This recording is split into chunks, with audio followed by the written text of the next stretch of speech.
মেহেরাজ এশাকে নিয়ে ঘরে প্রবেশ করলো। এশা রাগী চোখে তাকিয়ে বলে, তোমার আমায় না খোঁচালে পেটের ভাত হজম হয় না, তাই না?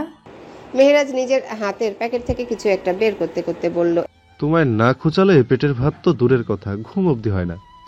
এই বলে প্যাকেট থেকে একটা লাল সাদা পাড়ের সুতির শাড়ি বের করে এশার সামনে ধরল, সঙ্গে ফুলের গাজরা। এশা এগুলো দেখে বলল, এগুলো কার জন্য? মেহেরাজ শাড়িখানা এশার গায়ে জড়িয়ে দিয়ে বলল, তোমার জন্য। এতগুলো পারবে আজ রাতে? আজ থেকে শুরু হবে আমাদের নতুন দিন। এশা শাড়ি দেখতে দেখতে বলল, আমি তো শাড়ি পরতে এত ভালো করে পারি না। মেহেরাজ হেসে বলল, যেভাবে পারো পরো, আমার জন্য যেমন ইচ্ছে তেমন করে পরো। এশা মুচকি হেসে বলল। আচ্ছা। মেহেরাজ এশার কোমর জড়িয়ে ধরে বলল, খুশি তো প্রিয়? এশা মেহেরাজের বুকে আলতো মাথা রেখে বলল, খুব। নুরিকে লাল একখানা শাড়ি পরানো হয়েছে। শাড়ির পাড়ে সোনালি সূচিকর্ম, আগুনের শিখার উপর মৃদু রোদের ঝলকানি। সেই শাড়ির নরম আঁচল তার কোমল শরীর ছুঁয়ে আছে। সাজসজ্জা খুব বেশি নয়, তবু প্রতিটি ছোঁয়াতেই রাজকীয়তা। চোখে হালকা কাজল, ঠোঁটে নুট কালার লিপস্টিক, আর গালে একটুখানি ব্লাশ, যেন এক প্রাচীন রাজকুমারীর রূপ ফিরে এসেছে বর্তমান আলোয়। চুলগুলো খোপা করে সামনের দিকে আনা হয়েছে, যাতে তার মায়াবী মুখায়বব আরো ফুটে ওঠে। হাতে সোনালি চুড়ি, কানে দুল, সব মিলিয়ে এক মোহময়ী সৌন্দর্যের প্রতিচ্ছবি। নুরিকে সাজিয়ে এশা ও মেহিনুর তাকে নিচে নিয়ে আসে। মেহিনুরের গায়ে শুধু একটা সাধারণ কামিজ, কোনো অলংকার নেই, কোনো ঝলমলে পোশাকও নয়। পরবে কার জন্যে? যার জন্য সাজবে সেই তো নেই। তাহলে সাজবার মানেই বাকি। এশাও পরেছে এক সাধারণ কামিজ, মাথায় সবসময়ের মতোই ঘোমটা। তবে সে জানে মেহেরাজের দেওয়া শাড়িটা সে পরে নেবে, রাতেই চায় মেহেরাজই তাকে সে প্রথম দেখুক, একান্ত তার জন্যই। ঘরের মাঝখানে টানা হয়েছে সাদা পর্দা। এক পাশে বসে আছে মেহরুব, অন্য পাশে নুরি। মেহরুবের পাশে তার বাবা চাচা বড় ভাইরা, নুরির পাশে তার মা চাচি এশা মেহনুর, আর ছোট ছোট চাচাতো ভাই বোনেরা। তাদের বিয়ে পারিবারিকভাবেই হয়, আলাদা কোনো আত্মীয় থাকেন না এতে। কাজী সাহেব এসে বসলেন মেহরুবের পাশে। এক ঝলক তাকিয়ে দেখলেন সাদা পর্দার ওপারে বসা মেয়েটিকে। মেয়েটি যে আজ থেকে এক নতুন পরিচয়ের দিকে এগিয়ে যাচ্ছে, সেটাই যেন তার নিঃশব্দ উপস্থিতিতে বলে দিচ্ছে। তিনি গম্ভীর কণ্ঠে বললেন, নিকাহ বা বিবাহ একটি পবিত্র বন্ধন। এই মহান সম্পর্ক আল্লাহ বিধান অনুযায়ী স্থাপিত হয়। ইসলামী শরীয়ত মোতাবেক আমরা আজ নুরি ও মেহরবের বিবাহ সম্পন্ন করতে যাচ্ছি। সবাই নিঃশব্দ, শুধু মৃদু বাতাসের আওয়াজ আর কারো কারো চাপা নিঃশ্বাসের শব্দ শোনা যাচ্ছে। এরপর কাজী সাহেব নুরির দিকে তাকিয়ে বললেন, মা, তুমি কি রাজি? মেহরুবকে তোমার স্বামী হিসেবে গ্রহণ করতে চাও? ঘর নিস্তব্ধ। নুরির বুকে ধুকপুকানি যেন সমস্ত কক্ষে প্রতিধ্বনিত হচ্ছে। গলা শুকিয়ে কাঠ হয়ে গেছে। কিছুক্ষণ থমকে থেকে সে কাঁপা কাঁপা স্বরে বলল, জি, আমি মেনে নিলাম মন থেকে। নুরির কণ্ঠের সেই মৃদু উচ্চারণে ঘরের নিস্তব্ধতা যেন আরো গাঢ় হয়ে গেল। সকলেই শ্বাসরুদ্ধ হয়ে তাকিয়ে আছে পর্দার দুই প্রান্তের দিকে। কাজী সাহেব এবার মেহরুবের দিকে তাকিয়ে বললেন, বাবা, তুমি কি নুরিকে তোমার স্ত্রী হিসেবে গ্রহণ করেছো? মেহরুবের চোখে দৃঢ়তা। এক মুহূর্ত বিলম্ব না করে সে শান্ত অথচ শক্ত স্বরে বলল, এক পবিত্র বন্ধনের সূচনা হলো। দুই আত্মা এক হয়ে গেল চিরস্থায়ী সম্পর্কের বাঁধনে। কাজী সাহেব ঘোষণা করলেন, এখন থেকে তোমরা স্বামী স্ত্রী। আল্লাহ তোমাদের দাম্পত্য জীবনে বরকত দান করুন। এরপর মোহরানার পরিমাণ ঘোষণা করা হলো। উভয়ের সম্মতি নিশ্চিত করা হলো। সাক্ষীদের সামনে বিবাহের বৈধতা প্রমাণিত হলো। শেষে কাজী সাহেব দাম্পত্য জীবনের গুরুত্ব দায়িত্ব সম্পর্কে ইসলামী খুতবা পাঠ করলেন এবং নবদম্পতির জন্য দোয়া করলেন। ঘরের চারিপাশে এক অন্যরকম আলোড়ন, সকলের মুখে প্রশান্তির হাসি। নুরি আর মেহরুব যদিও তারা এখনো দুই পাশে বসে, কিন্তু আজ থেকে তাদের পথ একসঙ্গে চলার। কাজী চলে গেলে এক একে সবাই উঠে দাঁড়ালেন, কিন্তু মেহরুবের পক্ষে উঠতে পারা সম্ভব নয়, কারণ তার মন এখনো বসে আছে এক জায়গায়, তার নুরি ফুলের কাছে। শরীরের প্রতিটা রক্তকণা রক্তিম উত্তেজনায় ধুকপুক করছে। বুকের গভীর এক অজানা শিহরণ খেলে যাচ্ছে। কতদিন ধরে এই মুহূর্তের জন্য অপেক্ষা করেছে সে। আজ তার নুরি ফুল কেমন লাগছে, কেমন দেখাচ্ছে তাকে বউ বেশে। নিজেকে সামলাতে না পেরে বলে ফেলে। মেহেরাজ সঙ্গে সঙ্গে বাঁকা হাসি দিয়ে বলে, ভাই, এত সহজে আমার বোনকে দেখতে পারবি না, একটু তো অপেক্ষা কর। মেহনুরও তাল মিলিয়ে বলে। মেহরুব বিস্ময় ভান করে বলে। মেহেরাজ ঠোঁট বাঁকিয়ে বলে, ছি ছি, আমি তোর বড় ভাই হয়ে তোর থেকে টাকা নেব? মেহনুর নেবে, পরে না হয় ওর থেকে নিজের ভাগটা মেরে দিব। কি করব বল, টাকার লোভ সামলাতে পারি না। নুরি পর্দার আড়াল থেকে শুনছিল সবকিছু। নিজের হাসি চাপতে গিয়েও পারল না। ঠোঁটের কোণে একটুখানি হাসি ফুটে উঠল, যা মেহরুব দেখতে না পেলেও অনুভব করতে পারল। সে দ্রুত পকেট থেকে এক বান্ডিল টাকা বের করে মেহনুরের হাতে দিয়ে বলে। মেহনুর টাকা হাতে নিয়ে গুনতে গুনতে বলে। কম হয়ে গেল না? মেহেরাজ দ্রুত মেহরুবের কাঁধ ছেড়ে উঠে বলে। এদিকে দে, তুই গুনতে পারিস না, আমি গুনি। মেহনুর হাসতে হাসতে বলে। থাক, গুনতে হবে না, পরে দেখা যাবে টাকা গোনার আগেই সব তোমার পকেটে চলে গেছে। তারপর সে অর্ধেক টাকা রেখে বাকি অর্ধেক পর্দার ওপাশে দিয়ে দিল এশার হাতে। নে তোর জামাই টাকা, তুই নিয়ে নে। মেহেরাজ কপট অভিমানে বলে। দেখ মেহনুর কি করেছে, আমার ভাগ আমার বউকে দিয়ে দিচ্ছে।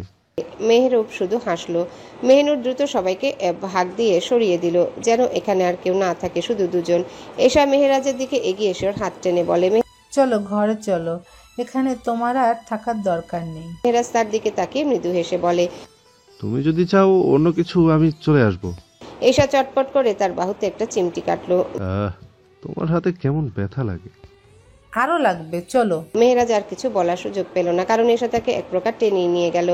মেহনুরও হেসে সরে গেল। এখন চারিপাশ নিস্তব্ধ, শুধু দুজন, নুরি আর মেহরুব। শুধু এক ফোঁটা আবেগ, শুধু এক ঝলক অপেক্ষার উত্তাপ। মেহরুব ধীরে ধীরে বলল। নুরি মুচকি হাসে শুধু।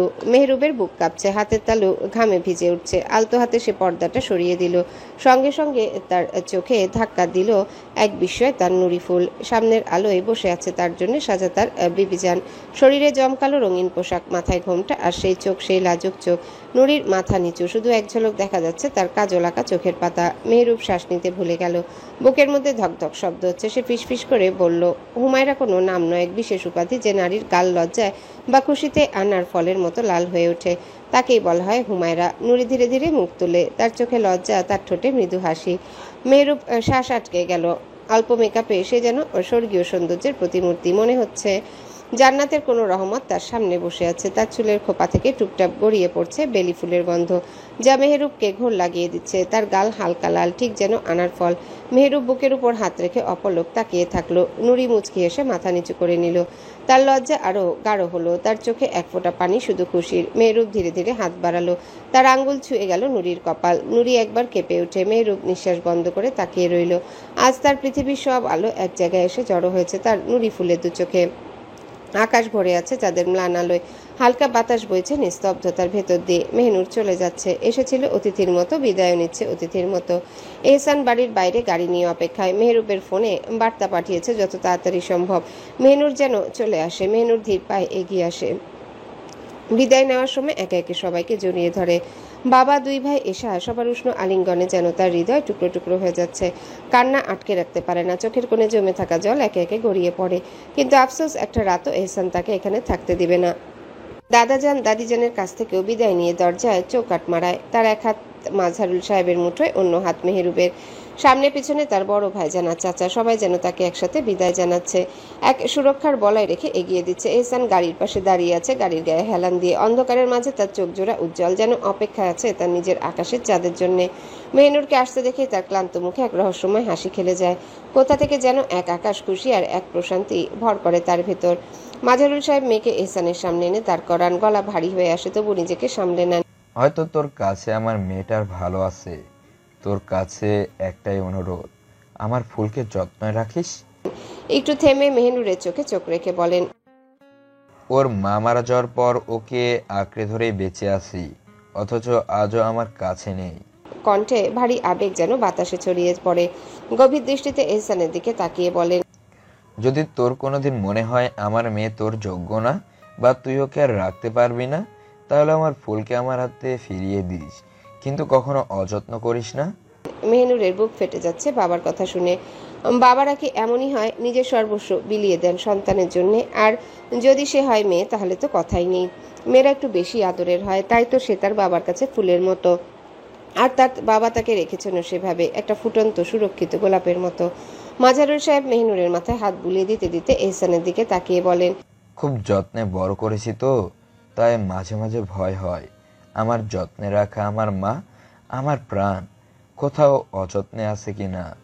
মেহনুর নিঃশব্দে হাত ছাড়িয়ে বাবাকে শক্ত করে জড়িয়ে ধরে, বুক ভরে নিতে চায় বাবার স্নেহের উষ্ণতা। মাঝহারুল সাহেব গভীর আদরে মেয়ের। মেহনুর নিম্ন গলায় কান্না চেপে বলে। মেহনুর কিছু মুহূর্ত পর তাকে ছেড়ে মেহেরুবকে জড়িয়ে ধরে আর ফিসফিসিয়ে বলে। আমার নুরি ফুলকে ভালো রেখো। তারপর মেহেরাজের বুকে মাথা রেখে বলে, আমার এশাকে কষ্ট দিও না, আমার এশার যত্ন নিও। সবার উদ্দেশ্যে সালাম দিয়ে এহসানের পাশে এসে দাঁড়ায়। এহসান এতক্ষণ নীরবে সব দেখছিল এবং শুনছিল। এহসান গাড়ির দরজা খুলে মেহনুরকে গাড়িতে বসিয়ে গাড়ির দরজা লাগাতে লাগাতে সবার দিকে তাকিয়ে বলে, এই নারী আমার প্রাণ, আর নিজের প্রাণকে অযত্নে রাখে না। এই বলে সালাম দিয়ে অন্যদিকে গিয়ে গাড়ির দরজা খুলে উঠে যায়। এটা যেন এক অমলিন রাতের গল্প, যেখানে বিদায়ের দুঃখ, ভালোবাসার মিষ্টি অনুভূতি এবং আত্মবিশ্বাস একসঙ্গে মিশে যায়, আর তাদের সম্পর্কের শক্তি যেন আরো দৃঢ় হয়। নুরি বসে আছে বউ সাজানো অবস্থায় মেহেরুবের ঘরে, তাদের বিছানায়। আজ তার স্বপ্ন পূর্ণ হলো। অবশেষে সে তার মেহেরুব ভাইয়ের স্ত্রী হয়েছে। খুশিতে মরে যেতে ইচ্ছে করছে তার। আজ থেকে সে শুধু তার মেহেরুব ভাইয়ের, তার মেহেরুব ভাই শুধু তার। আজ থেকে সে হাঁটবে তার হাত ধরে জান্নাতের পথে। নুরির ঘুমিয়ে যেতে ইচ্ছা করছে, কিন্তু বিবেক দিচ্ছে না। মেহেরুব এসে যদি রাগ করে ভাবে, যদি বউ আমার অপেক্ষা না করে ঘুমিয়ে গেল। কিন্তু সারাদিনের ধকল কম যায়নি, ক্লান্তিও পেয়ে বসেছে। সকাল থেকে একরকম তটস্থ অবস্থায় কেটেছে তার দিনটা। এখন রাত 9টা বাজতে চলল। সে ধীরে ধীরে গা এগিয়ে দেয় বিছানায়। চারিদিকে ফুল ছড়ানো, মৌ মৌ করছে ফুলের ঘ্রাণে সারা ঘর। নুরি চোখ বন্ধ করে গভীর শ্বাস নেয়। এই সুগন্ধ, এই প্রশান্তি ভাষায় বোঝানো সম্ভব নয়। কিছু মুহূর্ত পার হয়, দরজা খুলে প্রবেশ করে মেহেরুব। দরজা খুলে চোখ সামনে পড়তে মুগ্ধ হয়ে যায় সে। সাদা বিছানায় শত লাল গোলাপের পাপড়ির মধ্যে শুয়ে আছে তার নুরি ফুল, এলোমেলো অবস্থায়, কিন্তু কি অপার্থিব লাগছে তাকে। মনে হচ্ছে যেন ফুলের রানী ফুলের সমারোহের মধ্যে বিরাজ করছেন। মেহেরুব বুকে 2 হাত গুজে মন ভরা দৃষ্টিতে তার নুরি ফুলকে দেখতে থাকে। মেহেরুব বুঝতে পারে ক্লান্তিতে তার নুরি ফুল এভাবে শুয়ে পড়েছে। মুচকি হেসে ধীর পায়ে এগিয়ে যায় তার দিকে। নিঃশব্দে বিছানায় উঠে যায়, আলতো এগিয়ে নুরির মাথায় হাত রাখে। ঠোঁট উল্টে বাচ্চাদের মতো ঘুমিয়ে আছে তার নুরি ফুল। এত স্নিগ্ধ, এত কোমল লাগছে। ফর্সা গালে মেকআপ করেও মোহময়ী লাগছে। মেহেরুব আপন বেগমের এমন সৌন্দর্য দেখে চোখ বুজে কিছু মুহূর্ত রয়। তারপর চোখ খুলে অতি যত্নে নুরির মাথায় হাত বুলিয়ে দিতে দিতে মুগ্ধ দৃষ্টিতে তাকিয়ে থাকে। কিছুক্ষণ পর নুরির চোখ ধীরে ধীরে খুলে যায়। সে বুঝতে পারে পাশে কেউ আছে। ঘুম চোখে ঘাড় ঘুরিয়ে তাকাতে চোখে পড়ে মেহেরুবকে, যে কিনা তার খুব কাছে। হঠাৎ এতটা নিকটে মেহেরুবকে দেখে নুরি বেশ ঘাবড়ে যায়। ভরকে গিয়ে দ্রুত উঠে বসতে চায়। তার এমন চমকে ওঠা দেখে মেহেরুব একটু সরে আসে, যেন আর ভয় না পায় সে। কিন্তু ততক্ষণে নুরি হুড়মুড়িয়ে উঠে বসে পড়েছে। আর বসতেই দেখে, ও আল্লাহ! লজ্জায় মাটিতে মিশে যেতে ইচ্ছা করছে। শাড়ি হাঁটুর নিচ অব্দি উঠে গেছে, পেটের দিকের পিন খুলে গেছে। নুরি তাড়াহুড়ো করে হাত দিয়ে নিজেকে ঢাকার চেষ্টা করে। মেহেরুব তার এই অগোছালো লজ্জিত অবস্থা দেখে মিটিমিটি হাসে। মাথা নাড়িয়ে আপন মনে বলে, থাক, আর গোছানোর দরকার নেই।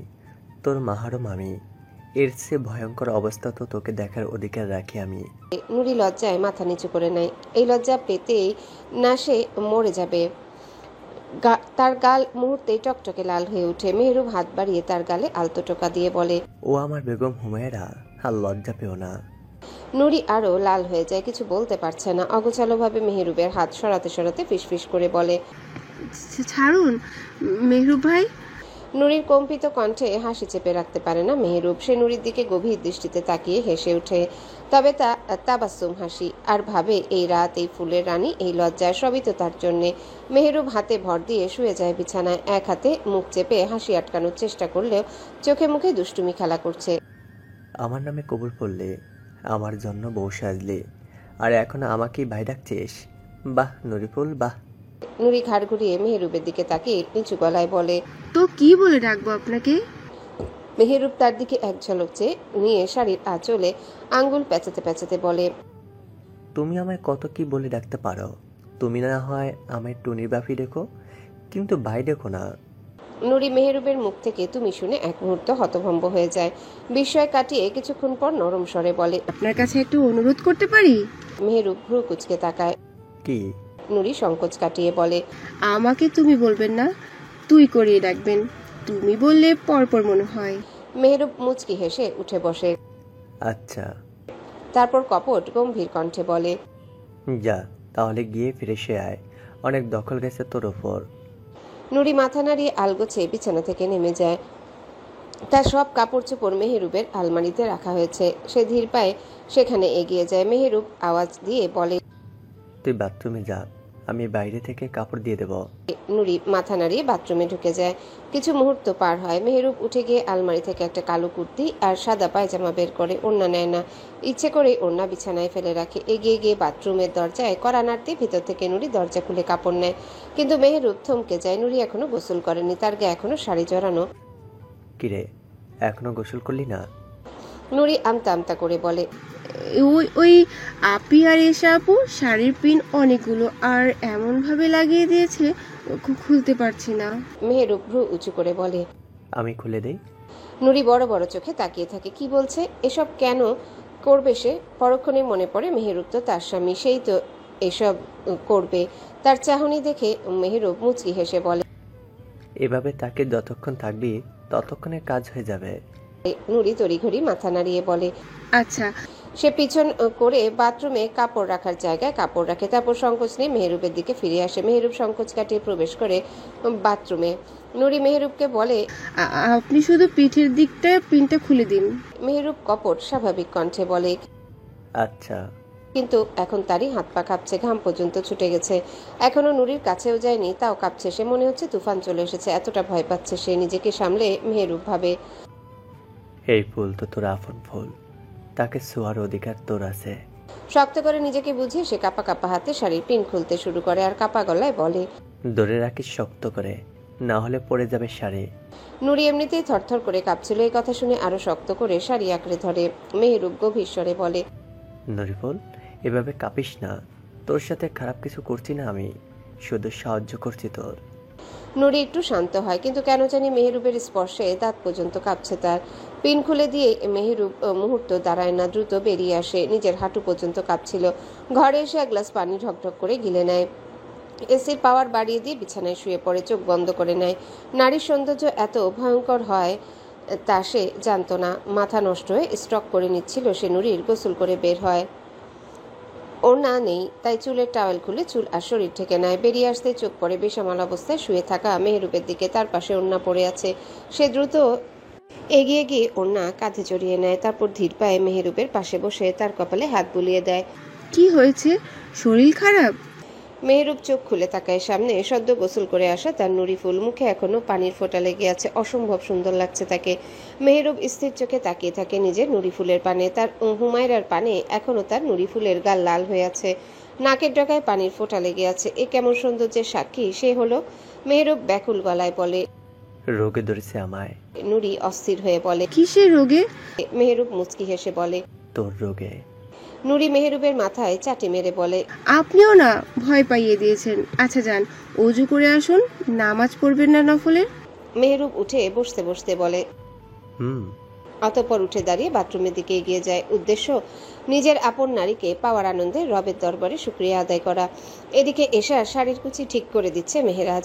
এশা এক চোখ বন্ধ করে মুচকি হেসে বলে, বুঝো বুঝো, বউকে শাড়ি পরানোর মজা।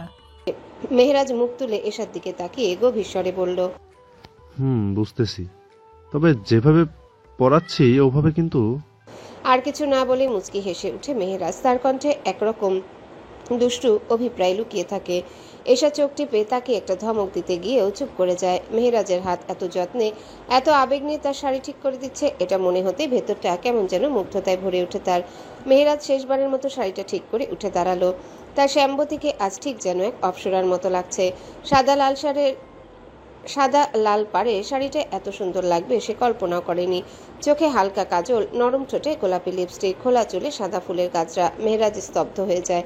তার চোখের সামনে যেন নতুন এক এশা দাঁড়িয়ে। ধীরে ধীরে এশার দুই হাত ধরে নিজের বুকে চেপে ঘায়েল গলায় বলে, এ কেমন সৌন্দর্যে ঘেরা গো তুমি শ্যামবতী, তোমার এই উপচে পড়া রূপে আমি যে মাতোহারা। এশা লজ্জায় মাথা নিচু করে ঠোঁট টিপে হেসে ফেলল। তার বুকের ভেতর মোচড় দিয়ে উঠছে এক নতুন অনুভূতি। মেহেরাজ এশার থুতনি ধরে মুখ আলতো করে তুলে ধরে।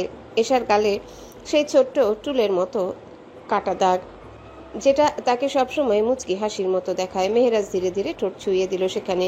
এশার শরীর কেঁপে ওঠে, চোখ দুটো আপনা আপনি বন্ধ হয়ে আসে। তার ভেতরটা হঠাৎ করে নরম মোমের মতো গলে যেতে লাগলো। একটা শিহরণ পুরো শরীর বেয়ে নেমে গেল। এশা মেহেরাজের বুকের পাঞ্জাবি শক্ত করে চেপে ধরে, যেন এই মুহূর্তটা আর শেষ না হয়। মেহেরাজ এশার কোমরে দুই হাত দিয়ে আরো শক্ত করে আঁকড়ে ধরল এশাকে। তার বুকের ধুকপুকানি স্পষ্ট শুনতে পাচ্ছে। এসা কিছু মুহূর্ত পর এশাকে কোলে তুলে নিল মেহেরাজ। তারপর এগিয়ে গেল ব্যালকনির দিকে। নরম বাতাসে এশার খোলা চুল উঠছে, চাঁদের আলোয় তার মুখখানা স্বর্ণালী ছটায় দীপ্তি ছড়াচ্ছে। এশাকে নামিয়ে দিয়ে পেছন দিক থেকে আঁকড়ে ধরে মেহেরাজ। এশার মুক্ত ঘাড়ে মুখ গুজে বলে, তুমি আমার শখের সুখ পাখি, বুঝলে প্রিয় নারী, তোমাকে আমি ভীষণ ভালোবাসি। এশা লজ্জায় পড়ে যায় বেশ। সে জানে মেহেরাজের ভালোবাসা নিছক কথার ফুলঝুরি নয়, এটা সত্যি। এশা এক হাত তুলে মেহেরাজের চুলে হাত বুলিয়ে দিতে দিতে বলল, তুমি আমার প্রিয় পুরুষ। যতই রাগারাগি করি না কেন, যতই গালাগালি করি না কেন, মনে রেখো আমি তোমাকে ভালোবাসি। প্রথমে হয়তো তোমাকে মানতে পারিনি, কিন্তু এখন আমি মন থেকে তোমাকে গ্রহণ করলাম, মন থেকে ভালোবেসে। মেহেরাজ এশার কানে কানে বলল, বিশ্বাস করো, তোমার গালাগালিও আমি ভালোবাসি, তোমার সব কিছুই আমি ভালোবাসি, তাই তো তুমি আমার প্রিয় নারী। এশা হেসে ফেলল। তার হাসির শব্দ এক পবিত্র সঙ্গীতের মতো শোনালো মেহেরাজের কানে। মেহেরাজ একদম কানে কানে ফিসফিসিয়ে বলে, দু একটা ছোট বাচ্চার বাপ হওয়ার সুযোগ দেবে আমায় প্রাণ। এশার সাথে সাথে কনুই দিয়ে খোঁচা মেরে বলল, এই শুরু হয়ে গেছে ইবলিসি। মেহেরাজ হেসে হাত বাড়িয়ে এশার কোমর চেপে ধরল, তারপর আবারও কোলে তুলে নিল। এশা লজ্জায় মুচকি মুচকি হাসতে শুরু করে। তার ভেতরটা এক অদ্ভুত অনুভূতিতে ভরে উঠেছে, যেন এক মধুর আতঙ্ক। মেহেরাজ গভীর চোখে তাকিয়ে বলে, আজ বিয়ের মাসের মাথায় বউয়ের লজ্জার মাগফিরাত করার সুযোগ পেলাম। তারপর আকাশের দিকে তাকিয়ে হাত তুলে বলল, আল্লাহ মাবুদ, তোমার দরবারে কোটি কোটি শুকরিয়া। এশা লজ্জায় কুকড়ে গিয়ে কনুই দিয়ে ধাক্কা দিয়ে বলল, বেশি কিছু করলে আমি উঠে দৌড় দেবো কিন্তু। মেহেরাজ হাসল। উঠে বসতে পারলে দৌড় দিও। এশা হেসে বলল, মিসওয়াক দিয়ে অজু করেছো তো? মেহেরাজ এশাকে বিছানায় রাখতে রাখতে বলল। সেটা কি করে ভুলি বউ?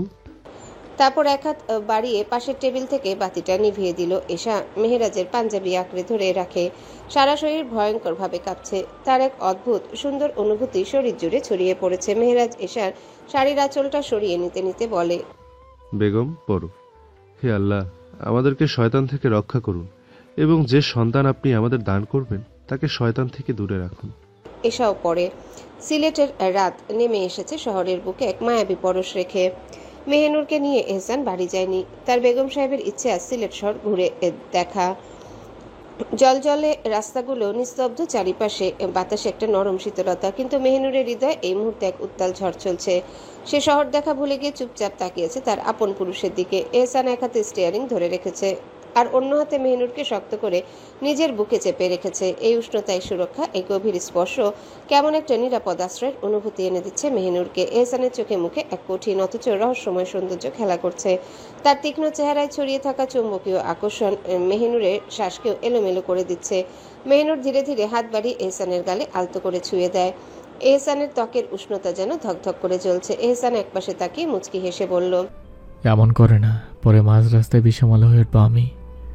মেহেনুর তড়িঘড়ি করে হাত সরিয়ে নিয়ে হেসে ফেলল। লজ্জায় মুখটা আরো লাল হয়ে ওঠে। তারপর একটু সাহস নিয়ে আবারও এহসানের দাড়িতে আঙ্গুল বুলিয়ে বলে, প্রতিদিন তো আপনি আমাদের বেসামাল হয়ে ওঠেন, আজ না হয় নিজেকে সামলে নিলেন।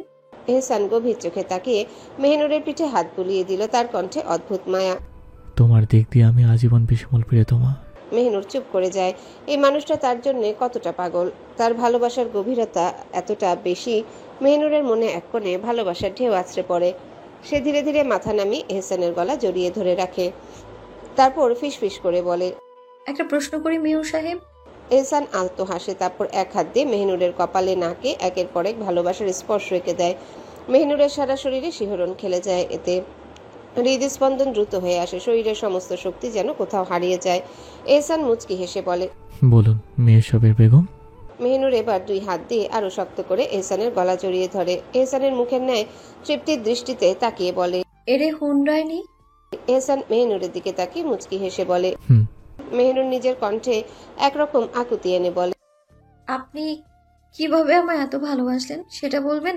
এহসান কিছুক্ষণ চুপ রইল। তার দৃষ্টি গভীর হলো। তারপর ধীরে ধীরে সে মেহেনুরকে আরো শক্ত করে নিজের বুকের মাঝে চেপে ধরলো। তার কণ্ঠে গভীর আবেগ নিয়ে বলল, সে গল্প নয়, অন্যদিন শুনবে কেমন? মেহনুর একটু মলিন হাসে, চোখে অভিমান জমে ওঠে, তবে সে কিছু বলে না। এহসান মাথা নাড়িয়ে হাত বাড়িয়ে মেহনুরের চুলে বিলি কাটতে লাগে এক হাত দিয়ে। মেহনুর তার গলা জড়িয়ে আরো কাছে এগিয়ে এলো, তারপর মুখটা লুকিয়ে ফেললো এহসানের বুকে। মেহনুর চোখ দুটো বন্ধ করে নেয়।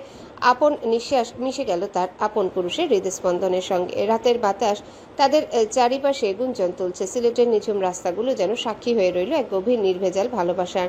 গোসল সেরে এসে মেহেরাজ দেখে এশা এখনো কাত হয়ে নিস্তেজ অবস্থায় শুয়ে আছে বিছানায়। মৃদু হেসে এগিয়ে যায় সে এশার দিকে।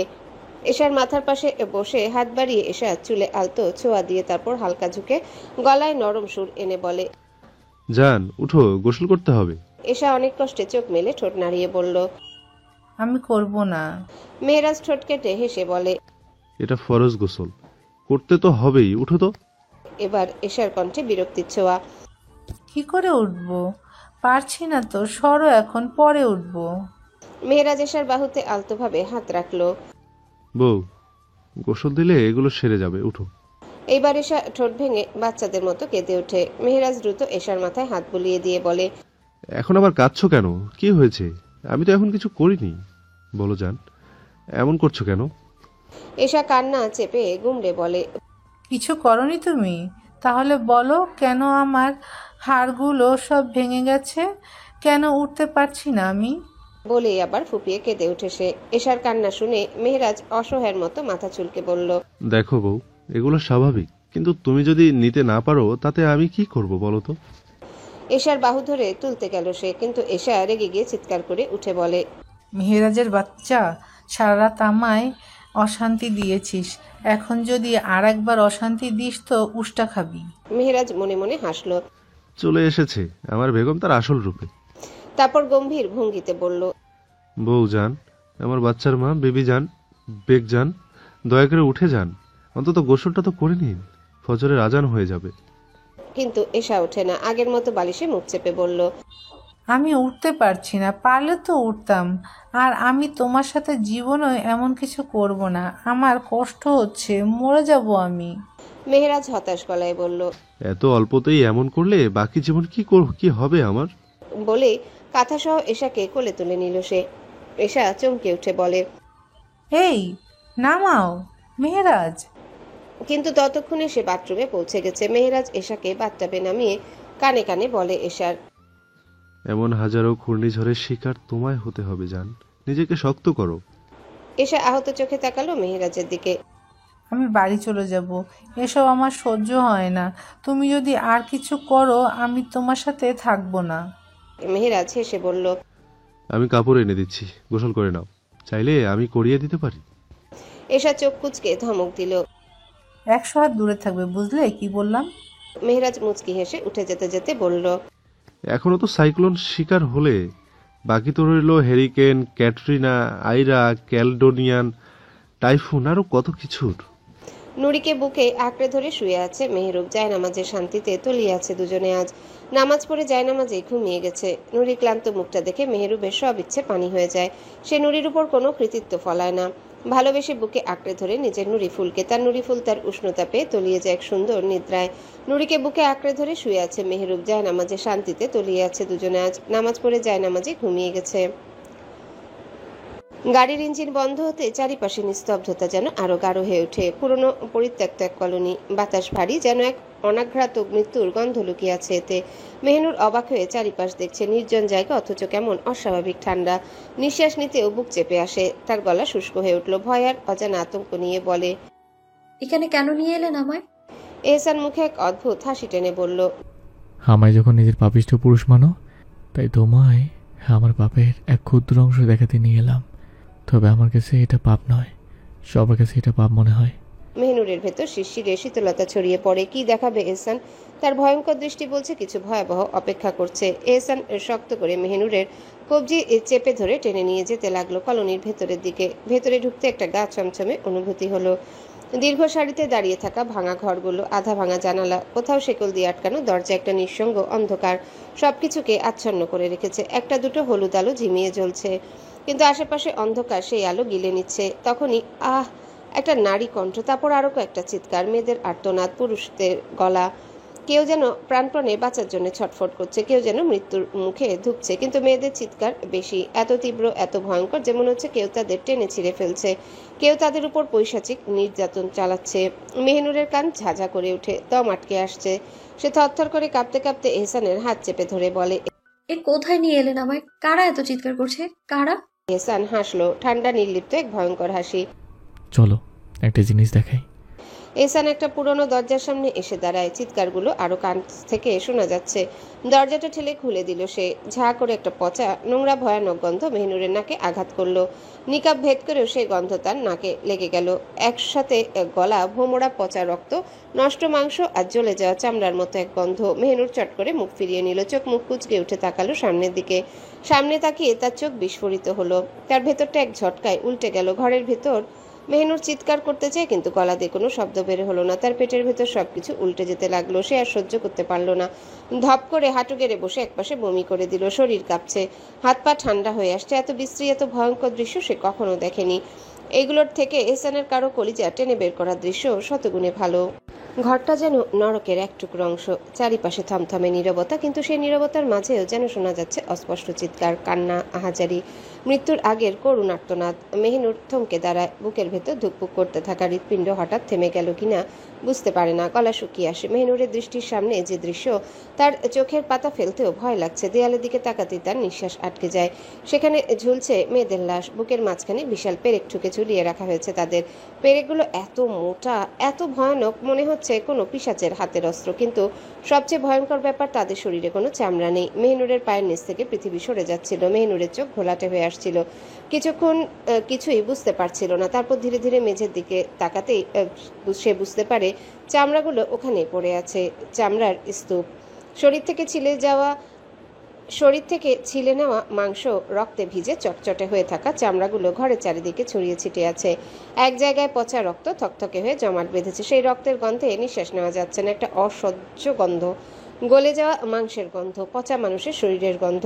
মেহনুর আর ঠিক থাকতে পারছিল না। চারিপাশ ধীরে ধীরে দুলতে লাগলো তার চোখে। আরো ভালো করে তাকাতেই বুঝতে পারে ওখানে তরতাজা লাশও আছে, সাথে অনেক দিনের আগেরও, যেগুলো শরীরে ইতিমধ্যে পোকা ধরে গেছে। মেহনুর মুখে হাত চাপা দেয়। এটা কি স্বপ্ন? না, স্বপ্ন না, এটা বাস্তব। আরো সামনে তাকাতে তার পা থমকে যায়। মাটিতে কয়েকজন পুরুষের দেহ পড়ে আছে। তাদের শরীরেও চামড়া নেই। কোথাও আধা খাওয়া মাংসের দাগ, কোথাও খুলে নেওয়া চামড়া গুটিয়ে রাখা। এই ঘরটায় মানুষ খাওয়া হয়, এই ঘরটায় মৃত্যু নাচে। মেহনুরের পায়ের নিচে মাটিটা যেন ধসে গেল। কান ঝাঝা করতে লাগলো। তার কানে এখনো মানুষের চিৎকার প্রতিধ্বনিত হচ্ছিল। চারিপাশে সেই বিভীষিকা যখন একে একে তার সামনে খুলে যাচ্ছে, তখনই একটা প্রচন্ড ধাক্কা অনুভব করে সে। পৃথিবী যেন পেঁচিয়ে উঠল চারিপাশে। তারপর সে মাটিতে একেবারে এলিয়ে যাচ্ছিল, কিন্তু ঠিক তখনই একটা শক্ত হাত তার দেহ টেনে নেয়। চলো এখান থেকে। এহসান। সে এক ঝটকায় মেহনুরকে নিজের বাহুতে তুলে নেয়। তারপর দৌড়ে বাইরে গিয়ে আসে। তবুও সে ঘরের ভেতরকার চিৎকার যেন বাতাসে প্রতিধ্বনিত হচ্ছে। এহসান মেহনুরকে উঠানের একটা বেঞ্চে বসিয়ে দেয়। মেহনুরের হাত পা বরফ হয়ে গেছে। সে কিছুই বলতে পারছে না। সে শুধু কাঁপছে। একবার, দুইবার, তিনবার। তার ঠোঁট শুকিয়ে কাঠ। মেহনুর কথা বলার চেষ্টা করছে, কিন্তু গলা দিয়ে কোনো শব্দই বের হচ্ছিল না। এহসান দ্রুত তার নিকাব খুলে ফেলে। নিকাবেই বমি লেগে গেছে। তারপর নিজের রুমাল বের করে মেহনুরের চোখ মুখ মুছে দেয়, কিন্তু কিছুতেই কিছু হচ্ছে না। মেহনুর পাথরের মতো ফাঁকা দৃষ্টিতে তাকিয়ে থাকে চারিদিকে। তারপর কাপা হাতে সে ঘরের দিকে আঙ্গুল তুলে ফিসফিস করে বলে, ওগুলো কি? গলা এতটাই কাঁপছে যে শব্দ ঠিক মতো বেরোচ্ছে না।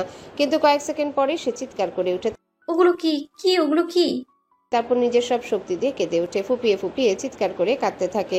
কাপা গলায় এহসানের দিকে তাকিয়ে বলে, হ্যালো বন্ধুরা, পরবর্তী পার্ট খুব তাড়াতাড়ি আসবে, তো সবাই অপেক্ষায় থাকো। আর চ্যানেলটি যারা এখনো সাবস্ক্রাইব করোনি, তারা পরবর্তী পার্ট দেখার জন্য চ্যানেলটি সাবস্ক্রাইব করে রেখো। ধন্যবাদ সবাইকে, আমাদের সাথেই থেকো।